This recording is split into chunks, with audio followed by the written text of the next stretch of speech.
कि आज देश के अंदर आदिवासी समुदाय के क्या हाल है। सबके हाथों में एक किताब आई, यहाँ के सोशल मीडिया के माध्यम से इस किताब के बारे में जानकारी मिली तो सबके मन में एक रुचि प्रकट हुई होगी। और शायद आप कई साथी प्रोफेसर भी होंगे, कई ने पीएचडी भी कर रखा होगा, लेकिन इस किताब में जो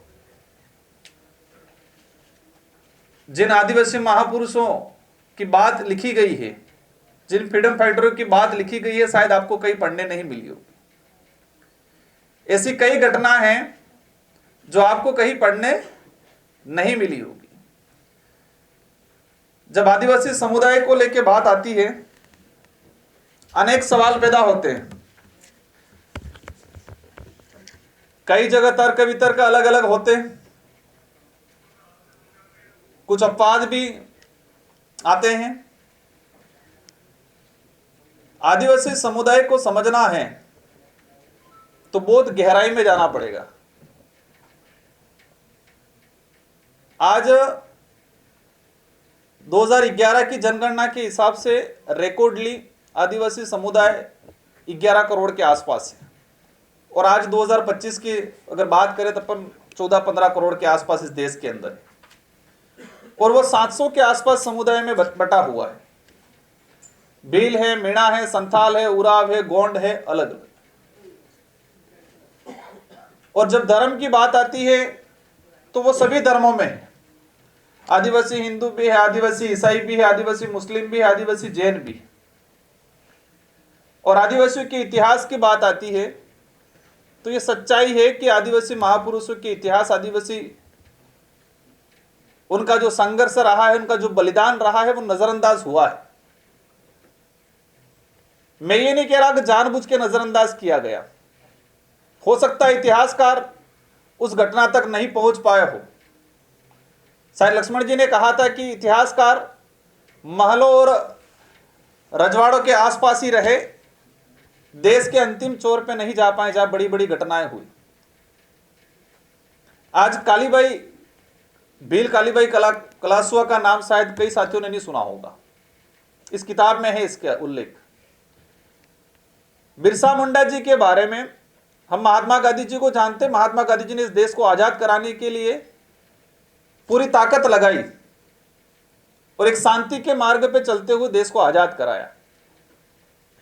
लेकिन हम उस बात को नहीं जान रहे थे कि महात्मा गांधी जी भी बिरसा मुंडा और कान्हू नाम सुना होगा, सिंधु कान्हू, इनसे प्रेरित होके इनके अंदर एक ऊर्जा आई थी।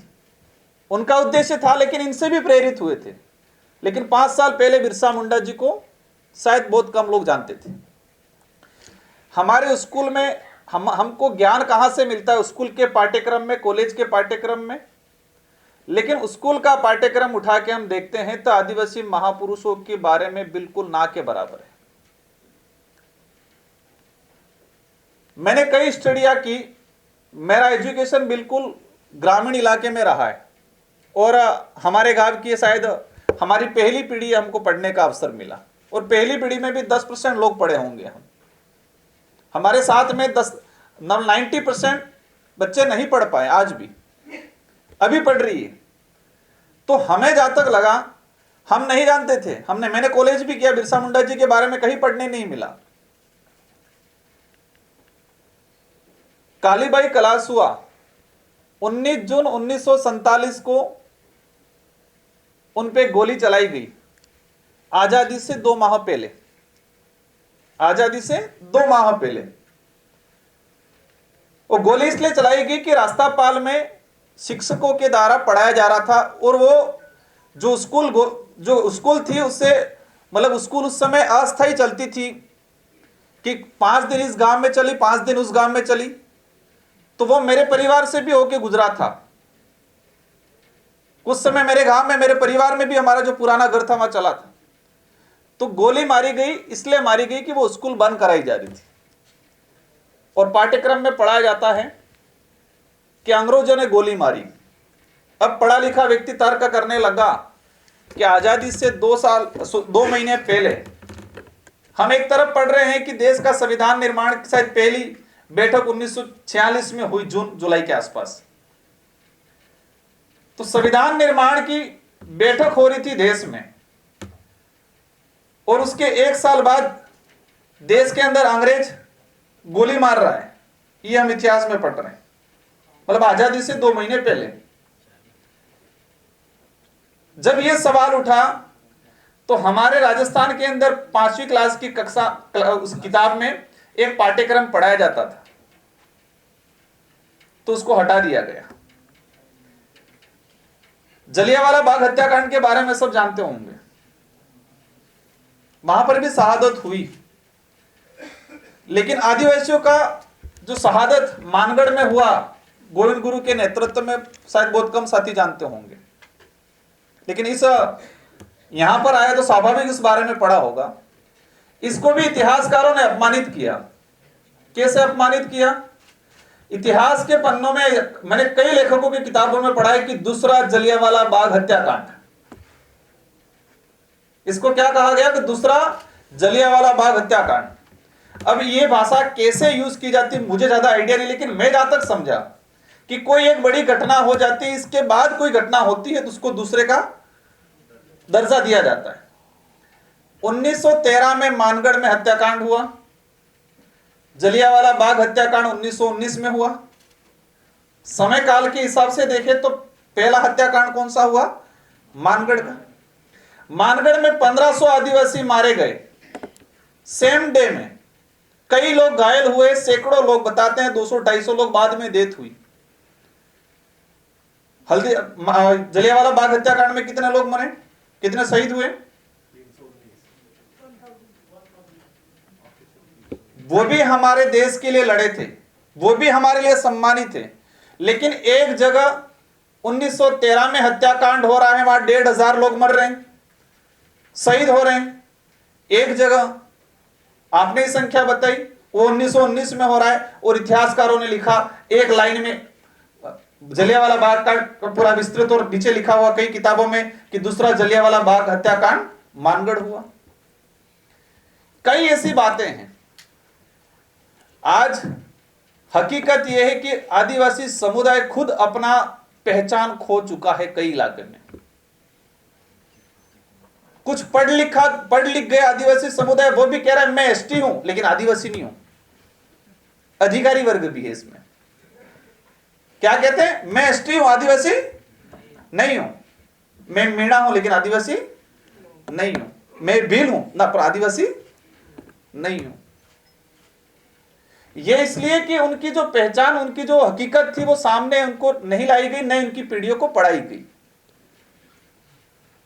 आज आदिवासी समुदाय, मैंने गुजरात में कार्यक्रम किया, धर्म की जो बात आई, और यह हकीकत है कि आदिवासियों की अपनी एक पूजा पद्धति, अपनी एक पूरी आराधना, अपनी एक धार्मिक पूरी व्यवस्था बनी हुई है।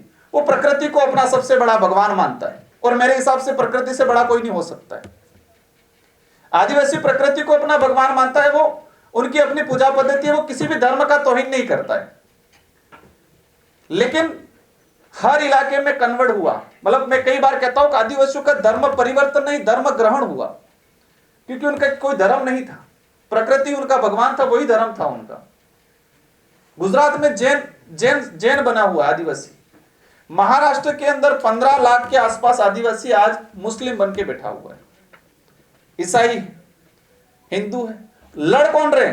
सर बता रहे थे भाई, एक आदिवासी की मतलब मृत्यु हुई, जो ईसाई बना हुआ वो अलग विधि करेगा, हिंदू बना हुआ वो अलग विधि करेगा, और तभी लड़ रहे हैं आपस में। आज हकीकत बिरसा मुंडा, सिंधु कान्हू, टाटिया भील, ये जल जंगल जमीन के लिए लड़े, पहचान के लिए लड़े, अस्तित्व के लिए, स्वाभिमान के लिए लड़े। लेकिन आज आदिवासी देश के अंदर आपस में सिर्फ धर्म के लिए लड़ रहा है, और वो कौन लड़ रहा है? आपस में ही लड़ रहा है। हमारे बांसवाड़ा के अंदर भी देखा गया, एक तरफ ईसाई कम्युनिटी बना हुआ, एक तरफ हिंदू बना हुआ है, और जो धर्म की बात है दोनों लड़ रहे बहुत बुरी तरीके से। मणिपुर की जो घटना है बहुत भयंकर घटना है। मतलब धर्म के नाम से इतना जहर घोल रखा है कि भाई भाई को मार रहा है, और वो बुरी तरह से मार रहा है। और ये चीजें पूरे देश में होने वाली आने वाले समय में। अगर पढ़े लिखे युवाओं ने अपन ने सबने ध्यान नहीं दिया तो देश में बहुत भयंकर, बहन बेटियों के लिए नहीं लड़ेंगे, जमीन के लिए नहीं लड़ेंगे, अधिकारों के लिए नहीं लड़ेंगे, लेकिन धर्म का इतना जहर घोला जा रहा है हर तरफ से। मैं किसी एक धर्म को दोष नहीं दे रहा हूं, कहीं न कहीं सबकी जिम्मेदारी है, सब जिम्मेदार हैं, और स्थिति इतनी भयंकर बनी हुई। मैं भी कई बार पोस्ट डालता हूं सोशल मीडिया पे, कहते हैं आप तो हिंदू विरोधी हो, फिर कई बार हम कहते हैं आदिवासी ना हिंदू है ना ईसाई है, कुछ कहते हैं आप ईसाई विरोधी हो। हम किसी के विरोधी नहीं है। आदिवासियों ने अपनी पहचान, क्योंकि उनको क्या लगा कि पिछड़ा हुआ है, हमने भी गलत किया है। आदिवासी समुदाय से आने वाले पढ़े लिखे लोगों ने भी गलत किया है। हम पढ़ लिख गए, हम हिंदी बोल गए, गांव का आदमी लोकल भाषा बोल रहा है तो उसको हमने अनपढ़ गवार मान लिया। मेरा यह कहना है कि आदिवासी समुदाय का ही व्यक्ति दिल्ली में पैदा हुआ, पैदा होने के बाद उसने कभी अपनी मातृभाषा नहीं सीखी, और आप कभी गांव में गए, अब गांव के 100 लोग मिलके भीली भाषा में बात कर रहे हैं और आपको समझ में नहीं आया, तो उनकी नजर में आपके दृष्टिकोण से देखेंगे तो आप भी गवार हैं, गवारी है ना। क्योंकि हमारी क्या थिंकिंग क्या आज कि जो गांव से आया हुआ व्यक्ति जो अपनी मातृभाषा में, गोंडी भाषा में, भीली भाषा में अगर बात कर रहा है तो हम क्या कहते हैं, ये तो गवार है। तो आप भी उस इलाके में गए और आपको वो गोंडी भाषा में बात कर रहे हैं और आपको समझ में नहीं आया, तो आप भी गवार हुए, पिछड़े हुए, वही हुआ।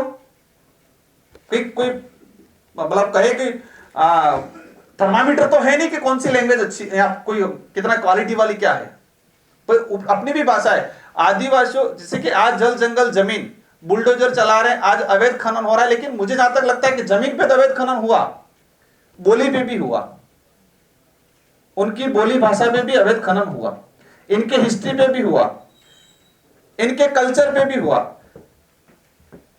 आदिवासियों की अनेक संस्कृतियां उन पे कलम चढ़ा है। फिल्म इंडस्ट्री वाले बड़ी बड़ी आदिवासी समुदाय से जुड़ी हुई स्टोरियों पे फिल्म बना लेते, और वास्तविक जो व्यक्ति है जिससे जुड़ी हुई फिल्म उसको पता ही नहीं है कहीं से। तो बहुत सारी चीजें हैं, बातें। हमारे पूर्व वक्ता जो प्रोफेसर साहब हैं उनका शब्द चयन शानदार था, बहुत अच्छी बातें बोली। मेरा एक ही कहना है कि हमारा सोच बदलनी पड़ेगी।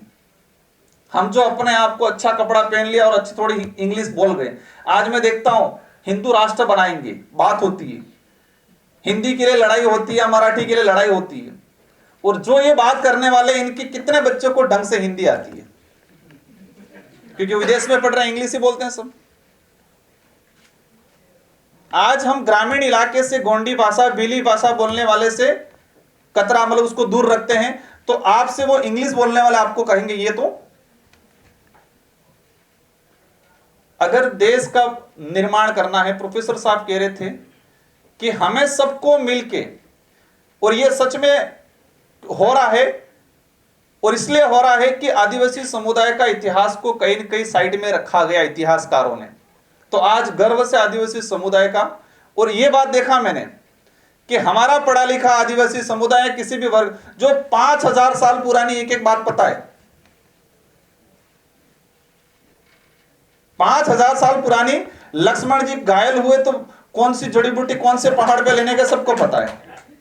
सम्मान करते रामायण का भी हम, कोई दिक्कत नहीं है। कितने साल पुरानी रामायण है?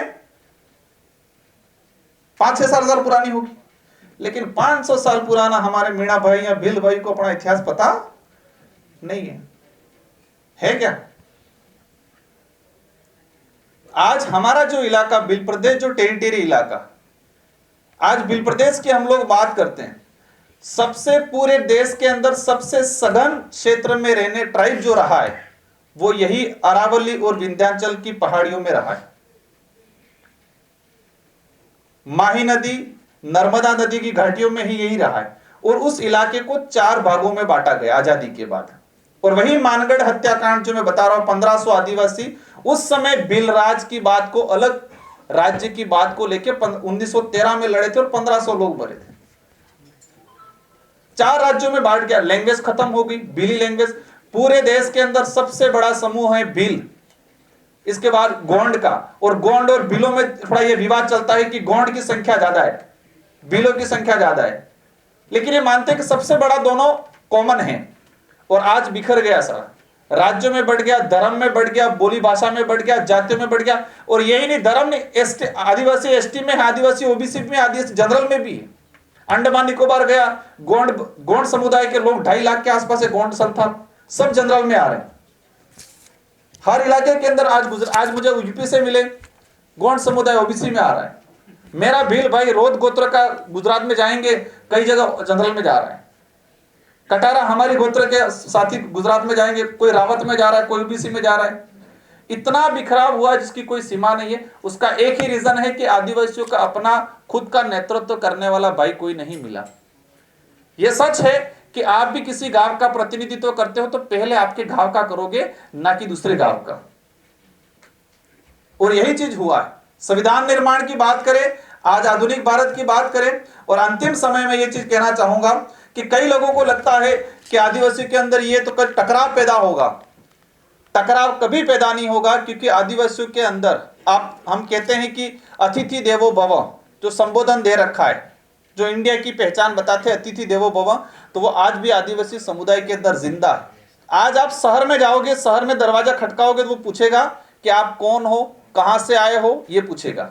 और आज आदिवासी समाज के गांवों में, घरों में जाओगे तो पहले कहेगा मेहमान आए हैं, बिठाएगा, पानी पिलाएगा, चाय पिलाएगा, फिर पूछेगा कि पहचान में नहीं आए आप कौन हो। ये अतिथि देवो भव है। शहर में दरवाजा खोलने से पहले पूछेगा कौन हो, कहां से आए हो, क्या काम है। उसको समझ में आएगा तो बुला के पानी पिलाएगा, बाकी नहीं पिलाएगा। और गांवों में कभी नहीं देखा है वो आदमी, लेकिन गांव ट्राइबल में जाएंगे तो वो पूछेगा, बिठाएगा, मेहमान, शब्द क्या देगा, मेहमान आया है, पामणा आप जाए, बिठाएगा, पानी पिलाएगा, चाय पिलाएगा, फिर पूछेगा कि पामणे मतलब लोकल लैंग्वेज पूछेगा, आप पहचान में नहीं आए थोड़े बहुत, आप बताओ, शर्मिंदा होके पूछेगा। ये अतिथि देवो भव है। ट्राइबल इलाके के अंदर 1000 गांव होंगे एक गांव में, और किसी एक अन्य कम्युनिटी का गांव होगा, पूरा गांव मिलके उसकी बहन बेटियों की रक्षा करेगा। इतिहास के किसी पन्ने पे यह नहीं मिलेगा कि आदिवासी ने किसी का शोषण किया, अत्याचार किया, आदिवासी ने कहीं नरसंहार गलत तरीके से किसी के साथ गलत। आदिवासी ने हमेशा अपनी सुरक्षा के लिए लड़ा है, न कि शोषण करने के लिए। आज तक आदिवासी नहीं लड़ा है, क्योंकि वो इंसानियत की भावना है, प्रेम भावना है। अतिथि देवो भव की जो बात करते हैं वो आदिवासियों के अंदर ब्लड में है। इन्हीं शब्दों के साथ आप सबको धन्यवाद।